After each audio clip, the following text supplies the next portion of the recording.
Hello students, welcome in KD classes. कैसे हैं आप सभी? बेटा, जैसा कि लास्ट लेक्चर में हमने पढ़ा कि फूड का डाइजेशन किस तरह से होता है।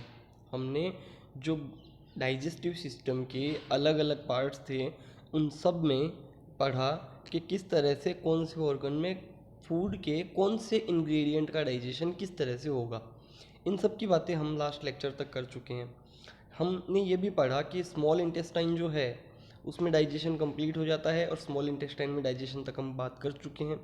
तो अब हमारा नेक्स्ट जो टॉपिक रहेगा आज का कि डाइजेशन होने के बाद जो फूड है उसको सर्कुलेटरी सिस्टम तक पहुंचाना होगा।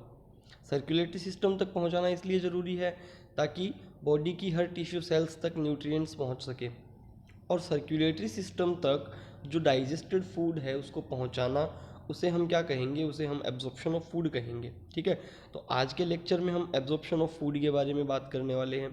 उसके बाद जो नेक्स्ट स्टेप हमारा आता है एसिमिलेशन, उसके बारे में बात करेंगे। और उसके बाद जो रिमेनिंग वेस्ट प्रोडक्ट रहेगा, जो जिसका डाइजेशन नहीं हुआ हमारे डाइजेस्टिव सिस्टम में, उसको बॉडी से कैसे एक्सपेल आउट किया जाए, जिसे हम इजेशन कहते हैं, उसके बारे में बात करेंगे। तो आज के लेक्चर में हम इन सब के बारे में बात करने वाले हैं। तो चलिए हम स्टार्ट करते हैं हमारा आज का टॉपिक। देखिए बेटा, सबसे फर्स्ट हमारा है एब्जॉर्प्शन ऑफ डाइजेस्टेड फूड। तो एब्जॉर्प्शन ऑफ डाइजेस्टेड फूड क्या होता है? देखिए, एब्जॉर्प्शन ऑफ डाइजेस्टेड फूड रहता है, क्या है देखिए, ट्रांसफ़र ऑफ डाइजेस्टेड फूड, जैसे कि विटामिन्स हैं, फूड सब्सटेंसेस हैं, साल्ट है, वाटर है, इन सब को हम कहाँ करेंगे? ट्रांसफ़र करेंगे इंटेस्टाइन से ब्लड और लिम्फ तक। स्मॉल इंटेस्टाइन में ये सब डाइजेस्टेड फूड थे और इनको अब हम ब्लड और लिम्फ तक पहुँचाएंगे from epithelial cells of intestine. Intestine की जो एपिथेलियल सेल्स हैं उसमें जो म्यूकोजा मेम्ब्रेन है, म्यूकोजा मेम्ब्रेन में एपिथेलियल सेल्स प्रेजेंट है, उनके थ्रू फूड का एब्जॉर्प्शन होगा। फूड का एब्जॉर्प्शन होने के बाद ब्लड और लिम्फ तक जो है फूड इंग्रेडिएंट्स जो हैं वो पहुँचेंगे, उसे हम एब्जॉर्प्शन ऑफ डाइजेस्टेड फूड कहेंगे। ठीक है बेटा, अब आपको क्या याद रखना है? देखिए, नेक्स्ट पॉइंट हमारा आता है, जैसे हमने पढ़ा कि फूड का मैक्सिमम डाइजेशन कौन से पार्ट में होता है, तो हम सभी को पता है फूड का मैक्सिमम डाइजेशन कौन से पार्ट में होता है, ये आप मेरे को लिख भेजिए कमेंट में। ठीक है, अब नेक्स्ट आता है कि फूड का मैक्सिमम एब्जॉर्प्शन कौन से पार्ट में होता है। तो आपको याद रखना है कि फूड का जो मैक्सिमम एब्जॉर्प्शन है वो स्मॉल इंटेस्टाइन के इलियम पार्ट में होता है। इलियम पार्ट में फूड का एब्जॉर्प्शन सबसे ज़्यादा होता है। ठीक है, अब आप याद रखेंगे कि जो फैट सोल्यूबल कुछ सब्सटेंस हैं जैसे कि अल्कोहल और ड्रग्स, इनका एब्जॉर्प्शन जो है वो स्टमक में हो जाता है। अल्कोहल का और ड्रग्स का जो ज़्यादातर एब्जॉर्प्शन है वो स्टमक का जो पार्ट है वहाँ हो जाएगा, और जो वाटर है उसका एब्जॉर्प्शन मेनली कहाँ होगा? कोलोन में। और कोलोन किसका पार्ट है? कोलोन पार्ट है स्मॉल इंटेस्टाइन का। ठीक है, तो ये देखिए क्या पढ़ा हमने कि जो अल्कोहल है और ड्रग्स है उनका एब्जॉर्प्शन स्टमक में हो रहा है, वाटर का जो एब्जॉर्प्शन है वो लार्ज इंटेस्टाइन के कोलोन में हो रहा है। ठीक है, और जो ज़्यादातर फूड का एब्जॉर्प्शन है वो स्मॉल इंटेस्टाइन के इलियम पार्ट में हो रहा है। और फूड का जो एब्जॉर्प्शन है वो क्या है? फूड का एब्जॉर्प्शन है कि डाइजेस्टेड फूड को ब्लड और लिम्फ तक पहुंचाना। ठीक है, एपिथेलियल सेल्स के थ्रू, उसे हम एब्जॉर्प्शन ऑफ फूड कह रहे थे। अब देखिए नेक्स्ट क्या आता है हमारे पास कि by the presence of manifolds millions of villi and microvilli increases the surface area of ileum. हम पढ़ चुके हैं जो स्मॉल इंटेस्टाइन है उसकी एनाटॉमी में कि जो स्मॉल इंटेस्टाइन है उसमें इनर लेयर में, म्यूकोजल लेयर में फोल्ड्स प्रेजेंट होते हैं जिसके ऊपर विलाई एंड माइक्रोविलाई प्रेजेंट रहते हैं। और ये विलाई और माइक्रोविलाई क्या करते हैं? सरफेस एरिया स्मॉल इंटेस्टाइन का इंक्रीज कर देते हैं। कितना? Up to 100 times. 100 टाइम्स जो है वो स्मॉल इंटेस्टाइन का एरिया इंक्रीज किया जाता है विलाई और माइक्रोविलाई की हेल्प से। अब जो माइक्रोविलाई है वो कहाँ प्रेजेंट रहेंगे? वो एपिथेलियल सेल पर प्रेजेंट रहेंगे।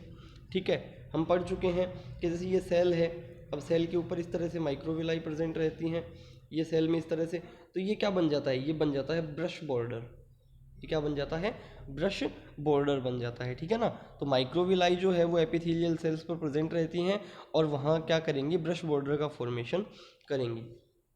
अब हमने पढ़ रखा है बेटा स्मॉल इंटेस्टाइन में कि माइक्रोविलाई जो होती हैं, विलाई और माइक्रोविलाई, उसमें क्या प्रेजेंट था, आपको इस तरह से डायग्राम याद होगा कि ये एक माइक्रोविलाई थी। उस माइक्रोविलाई में जो है वो एक तो हमारे पास क्या प्रेजेंट थी, एक तो रेड कलर में आर्टरी प्रेजेंट थी, उसके साथ साथ उसमें एक वेन प्रेजेंट थी, और वेन के साथ साथ उसमें जो है वो एक लिम्फ प्रेजेंट थी, लिम्फ वेजल प्रेजेंट थी। इस तरह से तीन जो वेजल्स हैं वो प्रेजेंट थी, एक आर्टरी, एक वेन और एक लिम्फ। याद है बेटा सभी को? ठीक है ना। तो अब क्या होगा, अब देखिए कि जो end products of digestion are monosaccharide, जैसे ग्लूकोज, गैलेक्टोज, फ्रक्टोज, या तो ये होते हैं अमीनो एसिड होते हैं, मोनोग्लिसराइड होते हैं, फैटी एसिड होते हैं। ये एब्जॉर्ब किए जाते हैं, मेनली एब्जॉर्प्शन इन्हीं का रहता है। किस किस का? मोनोसेकेराइड्स का रहेगा, या अमीनो एसिड्स का रहेगा, या मोनोग्लिसराइड का रहेगा, या फैटी एसिड का रहेगा। ठीक है, इनका एब्जॉर्प्शन रहेगा। अब किस तरह से इनका एब्जॉर्प्शन होगा, आपको याद रखना है स्मॉल इंटेस्टाइन में जो एब्जॉर्प्शन है वो मेनली तीन तरह से होगा, या तो एक्टिव ट्रांसपोर्ट, या पैसिव, या फिर फैसिलिटेटेड। ठीक है, एक होगा एक्टिव, एक पैसिव, एक फैसिलिटेटेड। याद है क्या बेटा आपको? मैंने जो साइटोलॉजी वाला था, जो सेल स्ट्रक्चर बताई थी, उस टाइम पर मैंने आपको बताया था कि एक्टिव ट्रांसपोर्ट क्या होता है, पैसिव ट्रांसपोर्ट क्या होता है, और फैसिलिटेटेड ट्रांसपोर्ट क्या होता है। चलिए वापस बता देता हूँ कि एक्टिव ट्रांसपोर्ट कौन सा होता है, जिसमें सब्सटेंस को कैरी करने के लिए एनर्जी की रिक्वायरमेंट होती है, एनर्जी यूज़ की जाती है, एनर्जी का कंजप्शन होता है। पैसिव में एनर्जी का कंजप्शन नहीं होता। पैसिव में जो सब्सटेंस मूव करेंगे वो डिफ्यूज़न से करेंगे। पैसिव में जो सब्सटेंस मूव करेंगे वो डिफ्यूज़न की प्रोसेस से करेंगे।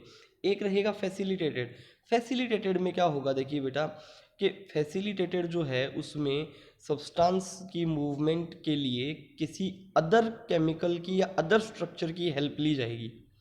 किसी डाइजेस्टेड फूड को या किसी मॉलिक्यूल को एक साइड से दूसरी साइड या एक जगह से दूसरी जगह मूव होने के लिए अदर स्ट्रक्चर की हेल्प लेनी होगी, उसे हम कहेंगे फैसिलिटेटेड।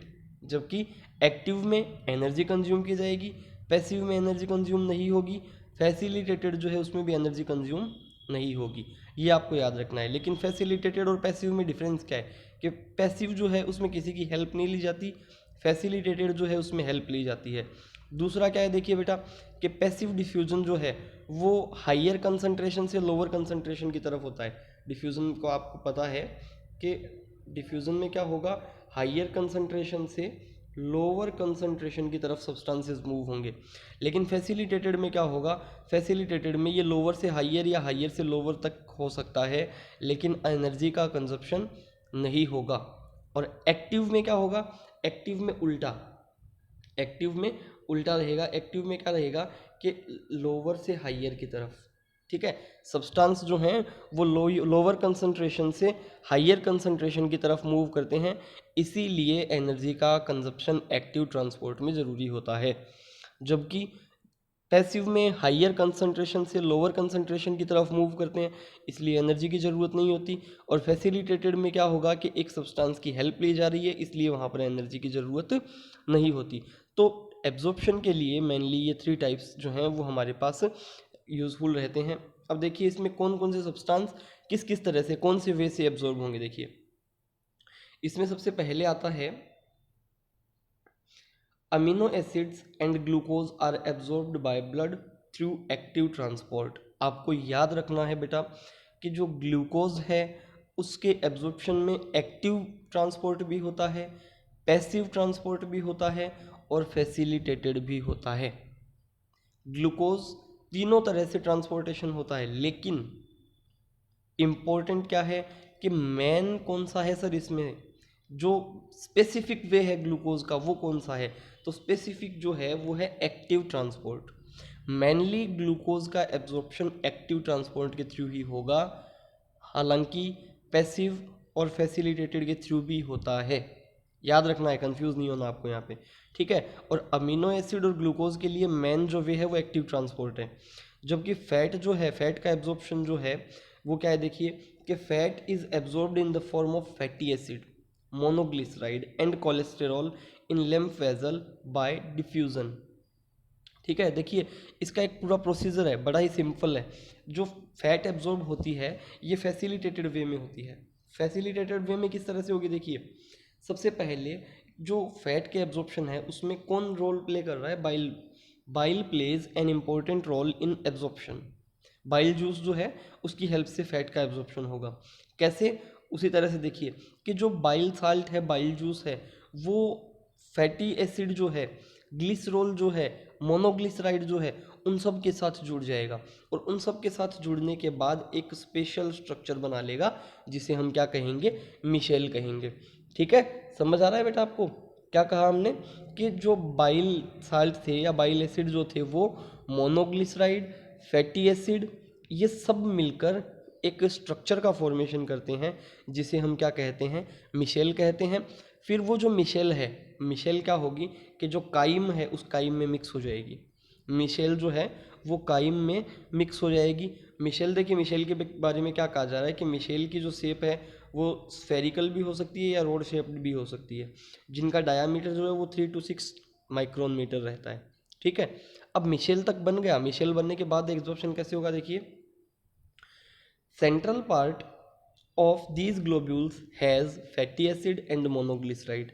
मतलब जो ये मिशेल फॉर्मेशन हुआ, मिशेल के सेंट्रल पार्ट में तो क्या था, फैटी एसिड और जो थे और मोनोग्लिसराइड थे, और बाइल साल्ट जो है वो इसके चारों तरफ क्या रहेगा, बाइल साल्ट जो है वो इसके चारों तरफ प्रेजेंट रहेगा। अब क्या होगा कि जैसे ही जो मिशेल है वो माइक्रोविलाई के पास आती है, ठीक है, जैसे ही माइक्रोविलाई के पास मिशेल आएगा तो क्या होगा कि उसके अंदर की जो फैट है वो फैट मिशेल से हट जाएगी और डिफ्यूज़न की प्रोसेस से वो फैट कहाँ चली जाएगी, सेल के अंदर चली जाएगी। अब बेटा आपको याद होगा हमने जो प्लाज्मा मेम्ब्रेन की स्ट्रक्चर पढ़ी थी, प्लाज्मा मेम्ब्रेन की स्ट्रक्चर में हमने क्या पढ़ा था कि जो प्लाज्मा मेम्ब्रेन है वो लाइक होती है किसके लिए, वो किसके लिए लाइकली होती है, वो लाइकली होती है ऑयल के लिए या फैट के लिए। ठीक है, मतलब वहाँ पर फैट सोल्यूबल सब्सटेंसेस मिक्स हो सकते हैं किसमें, प्लाज्मा मेम्ब्रेन में, लेकिन वाटर के लिए वो सोल्यूबल नहीं होती। और जो ये हमने देखा मिशेल के अंदर क्या था, फैट था, और प्लाज्मा मेम्ब्रेन जो है फैट को लाइक करती है, फैट वहाँ डिजोल्व हो सकती है। तो जैसे ही मिशेल माइक्रोविलाई के पास जाएगी उसकी फ़ैट वहाँ से रिलीज़ हो जाएगी और डिफ्यूज़न की प्रोसेस से जो फैट है वो सेल के अंदर एंटर कर जाएगी। ठीक है, अब देखिए आपको याद रखना है कि फैट जो है उसको ब्लड में मिक्स सीधा नहीं किया जाता है। ठीक है, फैट को डायरेक्टली ब्लड में मिक्स नहीं किया जाता है, पहले फैट सेल के अंदर गई है, सेल में जाने के बाद वो लिम्फ में जाएगी। ठीक है, बाकी जो सब्सटेंसेस होते हैं वो ब्लड में चले जाते हैं, लेकिन फैट जो है वो लिम्फ में जाती है। अब लिम्फ में कैसे जाएगी, इस डायग्राम में आपको दिखाई दे रहा है कि जो फैटी एसिड है, मोनोग्लिसराइड हैं, ये इस सेल में एंटर कर रहे हैं मिशेल की हेल्प से। अब क्या होता है कि जो फैटी एसिड थे, जो हमारे फैटी एसिड है, ग्लिसरॉल है, मोनोग्लिसराइड है, ये सब वापस जुड़ जाते हैं। ठीक है, और वापस ट्राईग्लिसराइड का फॉर्मेशन करते हैं। ठीक है, देखिए क्या होता है नेक्स्ट में हम बात करें। देखिए यहाँ कि ये बहुत इंपॉर्टेंट पॉइंट है, क्या कहा जा रहा है, देखिए fatty acid and monoglyceride enter into SER। SER means small endoplasmic reticulum. Fatty acid और मोनोग्लिसराइड जो हैं वो स्मॉल एंडोप्लाज्मिक रेटिकुलम में चले जाएंगे। वहाँ क्या होगा, स्मॉल एंडोप्लाज्मिक रेटिकुलम में इनको वापस कंबाइन कर दिया जाएगा, फैटी एसिड और मोनोग्लिसराइड को वापस कंबाइन कर दिया जाएगा और कंबाइन करके उनको वापस ट्राईग्लिसराइड में कन्वर्ट किया जाएगा। ठीक है, ट्राईग्लिसराइड में कन्वर्ट करने के बाद देखिए ट्राईग्लिसराइड बन गए। ट्राईग्लिसराइड के बाद उसमें क्या रहता है, उसके चारों तरफ एक प्रोटीन जो है उसकी कोटिंग हो जाती है, उसके चारों तरफ एक प्रोटीन की कोटिंग हो जाती है। ठीक है, किसके तरफ, ट्राईग्लिसराइड के चारों तरफ। क्या पढ़ा हमने, वापस सुनिए। सबसे पहले क्या था, फैटी एसिड और ग्लिसरॉल जो थे या जो फैट थी वो बाइल जूस के साथ एंटर हुई, बाइल जूस की हेल्प से एंटर हुई सेल में। सेल में आने के बाद जो मोनोग्लिसराइड है या जो फैटी एसिड है या ग्लिसरॉल है, ये तीनों मिलकर वापस ट्राईग्लिसराइड का फॉर्मेशन करते हैं और इस ट्राईग्लिसराइड के चारों तरफ एक प्रोटीन जो है वो आ जाता है। ठीक है, प्रोटीन की एक कोटिंग इसके चारों तरफ हो जाती है। अब जब प्रोटीन की कोटिंग इसके चारों तरफ हो जाती है उस स्पेशल स्ट्रक्चर को हम क्या कहते हैं, उस स्पेशल स्ट्रक्चर को हम कहते हैं काइलोमाइक्रोन। उस स्पेशल स्ट्रक्चर को हम क्या कहेंगे, उस स्पेशल स्ट्रक्चर को हम कहेंगे काइलोमाइक्रोन। ठीक है, काइलोमाइक्रोन कहेंगे उसे। अब काइलोमाइक्रोन जो है वो कैसे बना, बहुत इंपॉर्टेंट क्वेश्चन है बेटा ये नीट एग्जाम के लिए। काइलोमाइक्रोन कैसे बना, फैटी एसिड, ग्लिसरॉल, मोनोग्लिसराइड तीनों वापस कंबाइन हुए, कहाँ हुए, स्मॉल एंडोप्लाज्मिक रेटिक्यूलम में। ठीक है ना, सॉरी स्मूथ एंडोप्लाज्मिक रेटिक्यूलम में। स्मूथ एंडोप्लाज्मिक रेटिक्यूलम में आने के बाद ये वापस जुड़ गए और वापस ट्राइग्लिसराइड बन गया। ट्राइग्लिसराइड के चारों तरफ एक प्रोटीन की कोटिंग हो गई और इस स्पेशल स्ट्रक्चर को हमने नाम दे दिया काइलोमाइक्रोन। अब काइलोमाइक्रोन जो है वो सेल से बाहर आएगा एक्सोसाइटोसिस की हेल्प से। एक्सोसाइटोसिस क्या होता है ये आप सभी को पता है। ठीक है, काइलोमाइक्रोन सेल से बाहर एक्सोसाइटोसिस के थ्रू आएगा और उसके बाद सेल से बाहर आने के बाद लिम्फ कैपिलरीज में एंटर कर जाएगा। देखिए इस डायग्राम में, यहाँ से ये फैटी एसिड ग्लिसरॉल एंटर हुए थे, फिर यहाँ ये वापस ट्राइग्लिसराइड बन गया, फिर एक्सोसाइटोसिस, यहाँ ये एक्सोसाइटोसिस हो रहा है और एक्सोसाइटोसिस की हेल्प से ये लिम्फेटिक वेजल में एंटर कर रहा है। मतलब फैट कहाँ जा रही है, ब्लड में नहीं जा रही है, फैट एब्जॉर्ब होकर पहले सेल और सेल के बाद सीधी लिम्फेटिक वेजल में जाती है। बहुत ही इंपॉर्टेंट है, ध्यान रखना है आपको, बी अटेंटिव रहना है इस टाइम। ठीक है, अब देखिए काइलोमाइक्रोन ये हो गया हमारा। उसके बाद क्या है, with the help of lipase lipoprotein transformed them in fatty acid and monoglyceride in plasma. ठीक है, लाइपेज जो लिपोप्रोटीन है उसकी हेल्प से ये वापस फैटी एसिड और मोनोग्लिसराइड में कन्वर्ट हो जाएंगे प्लाज्मा में जाने के बाद। ये बार बार कन्वर्जन हो रहा है। हमने पहले इंजेस्ट किया, क्या किया, फैट का डाइजेशन हुआ, मोनोग्लिसराइड फैटी एसिड ग्लिसरॉल बने, फिर ये एब्जॉर्ब होकर स्मूथ एंडोप्लाज्मिक रेटिक्यूलम में गई, वहाँ वापस ट्राइग्लिसराइड बन गए, ट्राइग्लिसराइड लिम्फेटिक वेजल में गया, लिम्फेटिक वेजल से प्लाज्मा में गया तो वापस फैटी एसिड और ग्लिसरॉल में कन्वर्ट हो गया। कौन से एंजाइम की हेल्प से, लाइपेज के एंजाइम की हेल्प से। ठीक है, अब क्या रहेगा, विटामिन और साल्ट जो होते हैं, विटामिन और साल्ट जो हैं वो एक्टिव और पैसिव दोनों मेथड से एब्जॉर्ब किए जाते हैं।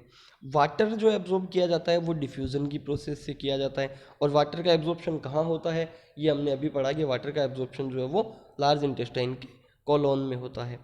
कुछ जो वाटर और कुछ विटामिन जो हैं वो कोलोन में जो है एब्जॉर्ब किए जाते हैं। इस तरह से फूड जो है उसका एब्जॉर्प्शन हमारी बॉडी में होता है।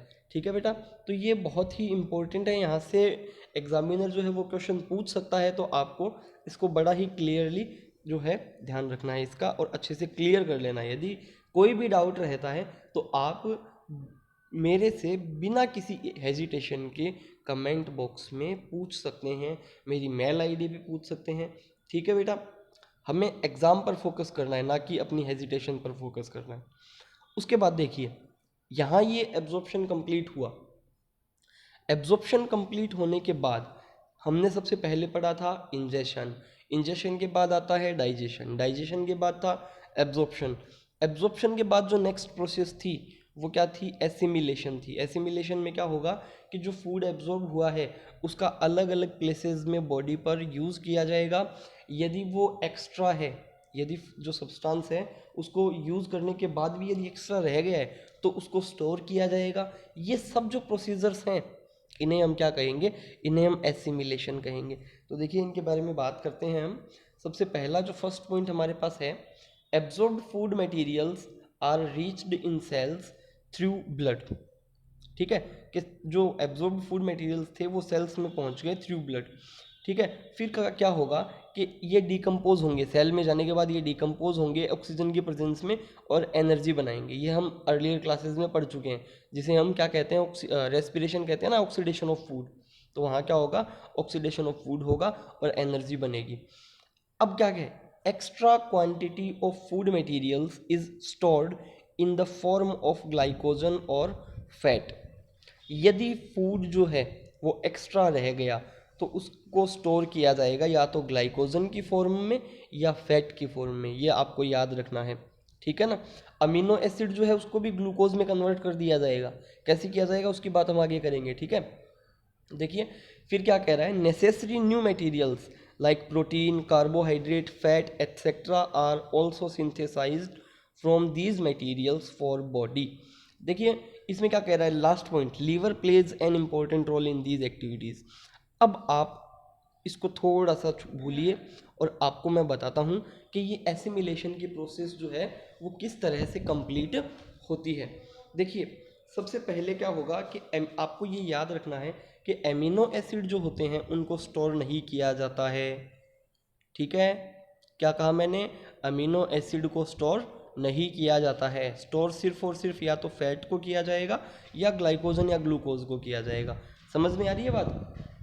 अब अमीनो एसिड में क्या किया जाएगा बेटा कि एमिनो एसिड जो है उस अमीनो एसिड में क्या होगा, एमिनो एसिड जो है उसमें अमोनिया प्रेजेंट है।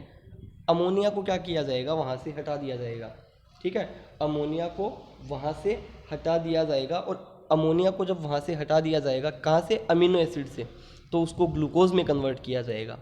कैसे, देखिए ये हमारे पास अमीनो एसिड है। ठीक है, अमीनो एसिड जो है उस अमीनो एसिड से अमोनिया को रिमूव किया, डीएमिनेशन कहा था ना हमने, अमीनो एसिड से अमोनिया को रिमूव कर दिया। अमोनिया को रिमूव कर दिया, उसके बाद जो बाकी सब्सटेंस रह गया उसको ग्लूकोज में कन्वर्ट कर दिया जाएगा, उसको ग्लूकोज में कन्वर्ट कर दिया जाएगा। ठीक है ना। अब क्या होगा, देखिए आपको याद हो कि इसे हम क्या कहेंगे, न्यू ग्लूकोज फॉर्मेशन जो होता है, ग्लूकोज फॉर्मेशन होता है अमीनो एसिड से जब ग्लूकोज बनता है, इसे हमने बात की थी, क्या कहते हैं, मेरे को कमेंट बॉक्स में लिख भेजिए। ठीक है ना, अमीनो एसिड की हेल्प से ग्लूकोज बना लिया और अमोनिया को साइड में, जो लीवर है उसने अमोनिया को साइड में निकाल दिया और अमोनिया जो है उससे क्या बना दिया गया, यूरिया बना दिया गया। समझ आ रहा है ना। तो ये सब बातें हम कर चुके हैं। अमीनो एसिड से ग्लूकोज बना, इसे क्या कहेंगे, ठीक है, ग्लूकोज में कन्वर्ट करने के बाद इसको स्टोर कर दिया जाएगा। आप मेरे को ये कमेंट बॉक्स में लिख भेजिए कि अमीनो एसिड को ग्लूकोज में कन्वर्ट करने की प्रोसेस को हम क्या कहेंगे। फिर क्या होगा कि जब ब्लड में ग्लूकोज ज़्यादा अमाउंट में है तो उस ग्लूकोज को ग्लाइकोजन में कन्वर्ट कर दिया जाएगा, उस ग्लूकोज को ग्लाइकोजन में कन्वर्ट कर दिया जाएगा। तो अब ये भी आप मेरे को कमेंट बॉक्स में लिख भेजेंगे कि ग्लूकोज को ग्लाइकोजन में कन्वर्ट करने की जो प्रोसेस रहती है उसे क्या कहते हैं। ठीक है, ग्लूकोज को ग्लाइकोजन में कन्वर्ट करने की प्रोसेस को क्या कहते हैं, ये आप मेरे को लिख भेजेंगे। अमीनो एसिड को ग्लूकोज में कन्वर्ट करने की प्रोसेस को क्या कहते हैं, ये भी आप मेरे को लिख भेजेंगे। अब हमने क्या किया कि ग्लूकोज में कन्वर्ट किया, ग्लाइकोजन में कन्वर्ट किया, साथ साथ में जो फैट है हमारी, उस फैट को हमने स्टोर किया। तो इस तरह से फैट और ग्लाइकोजन जो हैं वो मेनली स्टोर होते हैं और इस पूरी प्रोसेस को हम क्या कहेंगे, इस पूरी प्रोसेस को हम एसिमिलेशन कहेंगे। ठीक है बेटा। अब एसिमिलेशन हो गया, एसिमिलेशन हो गया, बॉडी में जो एनर्जी थी वो बन गई, बॉडी की जो फर्दर डिमांड है उसके लिए जो हमारा फूड सब्सटेंसेस थे उसको हमने स्टोर कर लिया। अब क्या रहेगा, अब जो हमारी बॉडी में अनडाइजेस्टेड फूड रहा उसे हमें क्या करना होगा, बॉडी से एक्सपेल आउट करना होगा। तो उसे क्या कहेंगे, इजेशन या डेफिकेशन। देखिए, remaining undigested part of food passes into colon. Small intestine में एब्जॉर्प्शन कंप्लीट हुआ, जो फूड डाइजेस्ट नहीं हुआ वो कोलोन में आ गया। ठीक है, कोलोन में आने के बाद क्या हुआ, कोलोन में बहुत से बैक्टीरिया प्रेजेंट रहते हैं, मेनली उसमें एस्चेरिचिया कोलाई होता है, याद रखना है। ई कोलाई बोलते हैं, एस्चेरिचिया कोलाई बोलते हैं। हमारे कोलोन में बैक्टीरिया प्रेजेंट रहते हैं जो क्या करते हैं कि जो सेल्यूलोज का डाइजेशन हमारी बॉडी में नहीं हुआ उसको डिकम्पोज करते हैं। ठीक है, सेल्यूलोज का डाइजेशन हमारी बॉडी में नहीं होता है, सेल्यूलोज को डिकम्पोज किया जाता है और सेल्यूलोज का डिकम्पोजिशन जो है वो लार्ज इंटेस्टाइन के कोलोन पार्ट में होता है। साथ साथ में अभी थोड़ी देर पहले हमने पढ़ा कि कोलोन पार्ट में जो कुछ विटामिन है और वाटर का मेनली एब्जॉर्प्शन कोलोन में ही होता है। Absorption of water and formation of faeces is the main function of colon. ठीक है, कोलोन का दो फंक्शन इंपॉर्टेंट है, एक तो वाटर को एब्जॉर्ब करना, दूसरा फीसेस बनाना। देखिए कैसे, colon absorb maximum water and also minerals. Faeces क्या है, देखिए रेड कलर वाला जो सेंटेंस है, remaining undigested part, mucus, dead epithelial cells, dead bacteria, bile pigments etcetera combine and form faeces. कौन कौन? जो अनडाइजेस्टेड पार्ट है, म्यूकस जो है, जो हमारी डेड एपिथेलियल सेल्स हैं, डेड बैक्टीरिया हैं, और बाइल पिगमेंट बिलिरुबिन, ये सब मिल जाते हैं और मिलने के बाद जो स्ट्रक्चर बनाते हैं उसे हम क्या कहते हैं? उसे हम फीसेस कहते हैं। ठीक है, फीसेस बन गए। फीसेस बनने के बाद क्या होगा? फीसेस आर डिस्चार्ज्ड वंस और twice in nearly 24 hours. 24 hours में फीसेस जो है उनको डिस्चार्ज किया जाता है, नॉर्मली 1 और 2 टाइम्स किया जाता है। When faeces passes into rectum and then pressure is created on it by contraction of rectum। Faeces जो हैं वो कोलोन से रेक्टम में आ गए हैं, और जब वहाँ पर क्या होगा कि वहाँ कॉन्ट्रैक्शन होगा, रेक्टम में कॉन्ट्रैक्शन होगा तो वहाँ प्रेशर क्रिएट होगा। ठीक है, रेक्टम की वॉल्स पर प्रेशर क्रिएट होगा, और प्रेशर क्रिएट होने से हमने पढ़ा था ना कि एनस जो होता है वहाँ एक्सटर्नल और इंटरनल स्फिंक्टर प्रेजेंट होते हैं, तो वो स्फिंक्टर जो हैं वो ओपन हो जाते हैं। एक इंटरनल स्फिंक्टर जो है वो ओपन हो जाता है रेक्टम की जो कॉन्ट्रैक्शन के कारण प्रेशर की क्रिएट हुआ उससे। ठीक है, और जो फीकल मैटर है वो प्रेशर के कारण एनएस के थ्रू बॉडी से डिस्चार्ज कर दिया जाता है। अब आपको याद रखना है कि faeces discharge is controlled by nervous system and it is a reflex response. Faeces जो डिस्चार्ज है उसको नर्वस सिस्टम कंट्रोल करता है, और ये एक रिफ्लेक्स रेस्पॉन्स है। ठीक है, और ये जो नर्वस सिस्टम का इम्पल्स है ये कहाँ से क्रिएट होता है? ये कोलोन से, नॉर्मली सिग्मोइड कोलोन से जो है ये नर्व जो है वो ओरिजिनेट होते हैं, which is filled with faeces. Sigmoid colon जो है, रेक्टम जो है वो क्या रहता है? फीसेस से फिल्ड रहता है, और वहाँ से ये नर्व इम्पल्सेस क्रिएट होती हैं। It completes when pressure. अब देखिए, प्रेशर इंक्रीज हुआ, फीसेस को बॉडी से एक्सपेल आउट किया गया। अब ये फीसेस को बॉडी से एक्सपेल आउट करने की जो प्रोसेस है वो कब तक कंप्लीट होगी? जब हमारी बॉडी में 20 mm of Hg, body means colonel part में या रेक्टम पार्ट में, जब प्रेशर जो है वो 20 mm ऑफ Hg से ज़्यादा हो जाता है, तब क्या होता है कि नर्व इम्पल्सेस जो हैं वो वर्क करती है और प्रेशर क्रिएट हो जाता है। फिर जब फीसेस एक्सपेल आउट हो जाते हैं और जो प्रेशर वो वापस 20 mm ऑफ Hg तक नॉर्मल हो जाता है, तो रेक्टम पार्ट से प्रेशर हट जाता है।